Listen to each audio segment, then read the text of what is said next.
এই যে বেল, এই বেলটার কত পরিমাণ উপকার তা তো হয়তো আমি বললে কম পড়ে যাবে, বা হয়তো আমি সবকটা জানিও না, এমনটাও হতে পারে। তো সবচেয়ে বড় কথা যেটা, এই বেলেরই কিন্তু আরেক নাম হচ্ছে শ্রীফল। কত সুন্দর দেখছেন কালারটা, একদম আমার ফেভারিট কালার মনে হচ্ছে, এত সুন্দর ভেতরে কালারটা। তো যাই হোক, যেটা দেখতে আপনার এত ভালো লাগছে, সেটা খেলে আপনার কত ভালো হবে আপনি নিজেও জানেন না হয়তো। হ্যাঁ, আমি নিজেও অনেকগুলো কারণ জানি না, কিন্তু যে কটা জানি সেটার উপর ভিত্তি করে কিন্তু এটা দোকান থেকে কিনে নেওয়া আসা। কারণ আমার বাড়িতে কোনো বেল গাছ নেই, আমি একদমই এটা কিনে নিয়ে এসেছি। তো এই বেলটার দাম নিয়েছিল খুব ইন্টারেস্টিং একটা দাম, সেটা হচ্ছে 15 টাকা। তো 15 টাকার দাম দিয়ে এই বেলটা আমি বাজার থেকে কিনে নিয়ে এসেছি, অনেক পজিটিভ কারণ দিয়ে, অনেক পজিটিভ চিন্তা ভাবনা নিয়ে। তো যাই হোক, এই বছরের প্রথম আমার বেল খাওয়া। এই প্রত্যেকটা ফল আমরা জানি যে সিজনেবল যে সমস্ত ফ্রুট রয়েছে, সেই ফ্রুটগুলো কিন্তু খাওয়া আমাদের শরীরের জন্য সবচেয়ে বেশি উপকারী।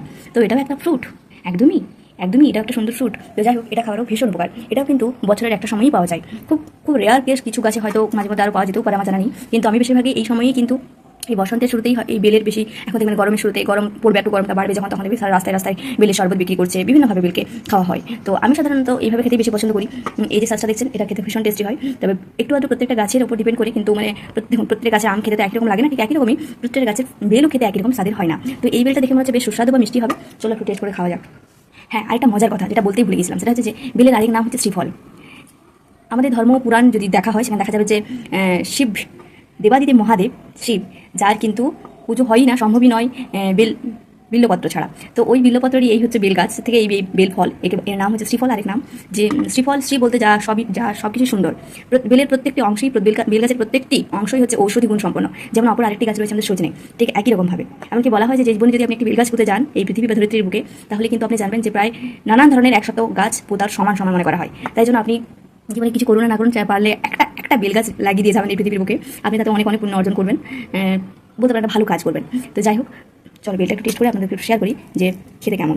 এই যে দেখছেন এখানে রয়েছে বীজ, এই বীজগুলো কিন্তু একেবারেই খাবেন না, এগুলো কিন্তু ফেলে দিতে হয়। সবচেয়ে বড় কথা, তার থেকে বড় কথা হচ্ছে দেখবেন বেলের ভিতরে একটা আঠালো পদার্থ থাকে, সেটাও খেতে নেই, সেটাও কিন্তু ফেলে দিতে হয়। শুধুমাত্র যে শ্বাসটা, এই শ্বাসটাই শুধু খেতে হয়। তো চলো একটু খেয়ে আপনাদের সাথে টেস্ট করে বলি যে কেমন স্বাদ। বাহ, তার মানে টুকটাক বাজার করতে আমি শিখে গেছি।